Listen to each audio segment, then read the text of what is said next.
ഹൈന്ദവ വിശ്വാസപ്രകാരം പ്രപഞ്ചത്തിന്റെ സൃഷ്ടി, സ്ഥിതി, സംഹാരം എന്നീ 3 അടിസ്ഥാനപരമായ ധർമ്മങ്ങളെ പ്രതിനിധീകരിക്കുന്ന 3 പ്രധാന ദേവിമാരെയാണ് ത്രിദേവി എന്ന് വിശേഷിപ്പിക്കുന്നത്. ബ്രഹ്മാവിന്റെ ശക്തിയായ സരസ്വതി, വിഷ്ണുവിന്റെ ശക്തിയായ ലക്ഷ്മി, ശിവന്റെ ശക്തിയായ പാർവതി എന്നിവരാണ് ഈ ത്രിദേവിമാർ. ഓരോ ദേവിക്കും അതിന്റേതായ പ്രാധാന്യവും ധർമ്മവുമുണ്ട്.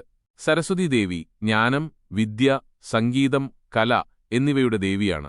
വിദ്യാർത്ഥികളും കലാകാരന്മാരും സരസ്വതി ദേവിയെ പ്രത്യേകമായി ആരാധിക്കുന്നു. വെളുത്ത വസ്ത്രം ധരിച്ച്, വീണയും പുസ്തകവും താമരയും ധരിച്ചാണ് സരസ്വതി ദേവിയെ സാധാരണയായി ചിത്രീകരിക്കുന്നത്.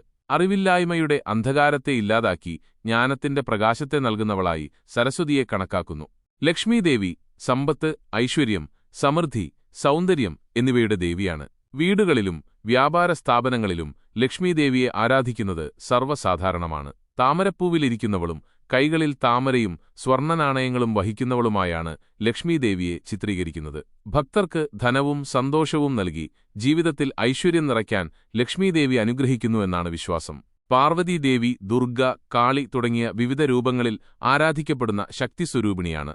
ധൈര്യം, ശക്തി, സംരക്ഷണം എന്നിവയുടെ ദേവിയായ പാർവതി ശിവന്റെ പത്നിയാണ്. ദുഷ്ടശക്തികളെ നശിപ്പിക്കാനും ഭക്തരെ സംരക്ഷിക്കാനും കഴിവുള്ളവളാണ് പാർവതീദേവി. ധ്യാനത്തിലൂടെയും ഭക്തിയിലൂടെയും ദേവിയെ പ്രസാദിപ്പിക്കുന്നവർക്ക് എല്ലാവിധ ദുരിതങ്ങളിൽ നിന്നും മോചനം ലഭിക്കുമെന്നും ശക്തിയും ധൈര്യവും ലഭിക്കുമെന്നും വിശ്വസിക്കപ്പെടുന്നു. ഈ 3 ദേവിമാരും പരസ്പരം ബന്ധപ്പെട്ടിരിക്കുന്നു. ഒരു ദേവിയില്ലാതെ മറ്റൊന്ന് പൂർണ്ണമാകില്ല.